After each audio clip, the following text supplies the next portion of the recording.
तो दोस्तों नमस्कार, माई सेल्फ परमाल सिंह चौहान, मैं मैंगाफेड एमपी से बिलोंग करता हूं और पेशे से मैं एक कंप्यूटर ऑपरेटर हूं।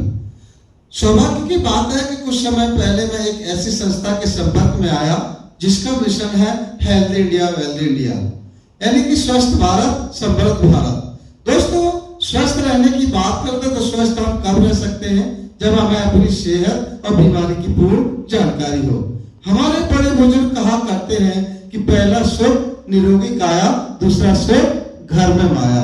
घर में कितनी भी धन दौलत क्यों न हो, यदि हम अस्वस्थ पड़े हैं तो वो किसी काम की नहीं है। हाँ, इसलिए दोस्तों बीमार आप पढ़े लिखे समझदार हो। बीमारी की बात करते हैं तो बीमारी बेसिकली दो तरह से फैलती है, पहली बैक्टीरिया या वायरस। बैक्टीरिया वायरस से फैलने वाली बीमारी मलेरिया, चिकनगुनिया, कोरोना जैसी महामारी। तो दोस्तों इन बीमारियों के लिए मेडिकल साइंस है, डॉक्टर है, स्टाफ नर्स है, तो मैं डॉक्टर तो हूं नहीं, इस विषय में अभी चर्चा नहीं करूंगा। लेकिन दोस्तों दूसरी तरह से जो बीमारी फैलती है वो किसी बैक्टीरिया वायरस से नहीं फैलती, बल्कि वह फैलती है हमारी बिगड़ी हुई दिनचर्या के कारण, जिसको हम लाइफ स्टाइल डिजीज के नाम से जानते हैं। तो दोस्तों आज जिस लाइफ स्टाइल डिजीज के बारे में मैं आपको बताने जा रहा हूं और जिस संस्था के माध्यम से बताने जा रहा हूं, उस संस्था का नाम है वेलनेस प्राइवेट लिमिटेड। दोस्तों संस्था का जन्म 9 नवंबर 2014 को सेक्टर 17 द्वारका नई दिल्ली में इसका मेन ऑफिस है। संस्था के सीईओ मिस्टर संजीव कुमार जी, इन्होंने 16 साल भारतीय सेना में सेवा की है। उसके अलावा इन्होंने देश की जो बड़ी समस्या है बेरोजगारी और बीमारी, इसको दूर करने के लिए डायरेक्ट सेलिंग मॉड्यूल के तहत हर्बल प्रोडक्टों को घर घर पहुंचाने का काम किया है। दोस्तों संस्था को समय समय संस्था के सभी लीगल डॉक्यूमेंट्स हैं, जैसे कि पैन कार्ड, ISO सर्टिफिकेट है, लोन लर्निंग लाइसेंस है। यानी संस्था 2013 एक्ट के तहत एक वैधानिक रूप से देश में कार्य कर रही है।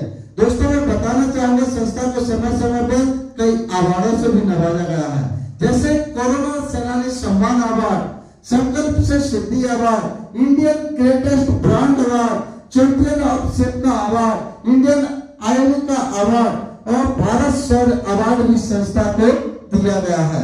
दोस्तों संस्था का जो एड है वो फॉरएवर मैगजीन में भी छप चुका है। दोस्तों मैं बताना चाहूंगा कि मैं संस्था शब्द का क्यों उपयोग कर रहा हूँ, कंपनी शब्द का क्यों उपयोग नहीं कर रहा हूँ। तो दोस्तों 14 फरवरी 2019 में जब हमारे देश में पुलवामा अटैक हुआ था तो सीआरपीएफ के 40 जवान शहीद हुए थे। उन 40 जवान शहीदों की वीरांगनाओं को हमारी संस्था ने 11 लाख रुपए का चेक भेंट किया था। उस समय के जो होम मिनिस्टर थे राजनाथ सिंह। तो दोस्तों पीएम केयर फंड में हमारी संस्था ने 25 लाख रुपए का डोनेट फंड जमा किया। कोविड की जब सेकेंड लहर आई तो हमारी संस्था ने एक कार्यक्रम चलाया जिसका नाम है फीड द नीडी, और इस कार्यक्रम के तहत देश के 19 शहरों को चिन्हित किया गया जहां कोरोना के पेशेंट हॉस्पिटल में और उनके परिजन हॉस्पिटल के बाहर भूख और प्यास के मारे तड़प रहे थे दोस्त, क्योंकि संपूर्ण देश में लॉकडाउन था। कोई होटल, रेस्टोरेंट, ढाबा, किराना स्टोर खुला नहीं था। ऐसी विषम परिस्थिति को देखते हुए हमारी संस्था ने 3 लाख लोगों को निःशुल्क प्रतिदिन भोजन के पैकेट वितरित किए थे। तो ये नेक काम कोई संस्था ही कर सकती है दोस्त, कंपनी या सरकार नहीं कर सकती। इसलिए इसको बार बार संस्था शब्द से नवाजा गया है। स्टॉक